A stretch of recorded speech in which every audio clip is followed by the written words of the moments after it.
6 months after two major hurricanes ravaged Florida and Texas, flooded out cars are now arriving on tri-state used car lots. Consumer reporter John Matarese just spoke with a local man who ended up with one. First, though, Starbucks. They want your personal information, John. Yes, time to talk about bad timing. You know, the same day Mark Zuckerberg apologized to Congress about Facebook sharing your data, well, Starbucks has just started collecting your data.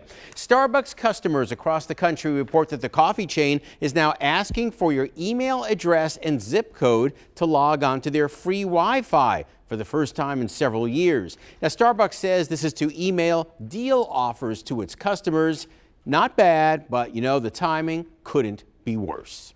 Many tri-staters shop Sam's Club or Costco if they want to save money. But tonight, there's a new competitor on the block. They're calling it the Costco for millennials, the generation that wants to do most of its shopping online. It's a site called Boxed. Have you heard about it? It's growing rapidly by selling large bulk sizes online. Best part, you don't have to wrestle those giant paper towel rolls into the back of your car. Send me an email or a Facebook message if you're using Boxed. I'd like to hear what you think of it.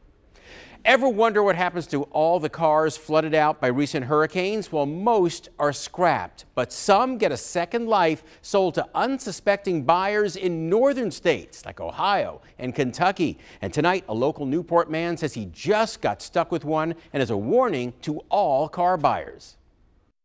Hundreds of thousands of cars were flooded in Hurricanes Harvey and Irma last fall.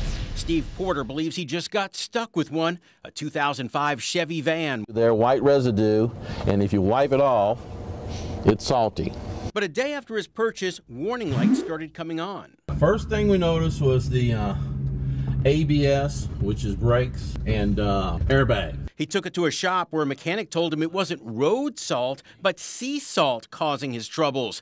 So they ran a Carfax report, and Steve learned the van was flooded by Hurricane Irma in the Florida Keys. The epicenter of that came maybe 200 miles from where the vehicle was. It was then sold at auction as salvage, according to Carfax. The insurance company wrote it off as a complete loss and a salvage and flood damaged vehicle. As with so many flood damaged cars, this one looked pretty good inside. In fact, the dashboard was even armor-alled. But as we found out in a special report with Carfax last fall, it's very easy to hide some of the telltale signs of a flood. Flooded cars literally rot from the inside out, but cosmetically they can look like any used car that's on the road. Carfax's Chris Basso says warning signs include sand, rust, and moisture in the taillights. The dealer who sold Steve this van tells us he informed Steve he was buying a rebuilt salvage, which is why the price was so low.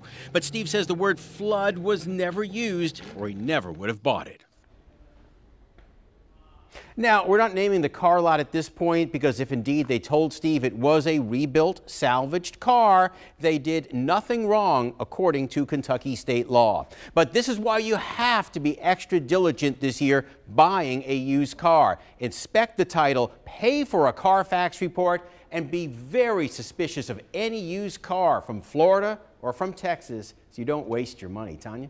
Always great advice there, John. Thanks so much for that.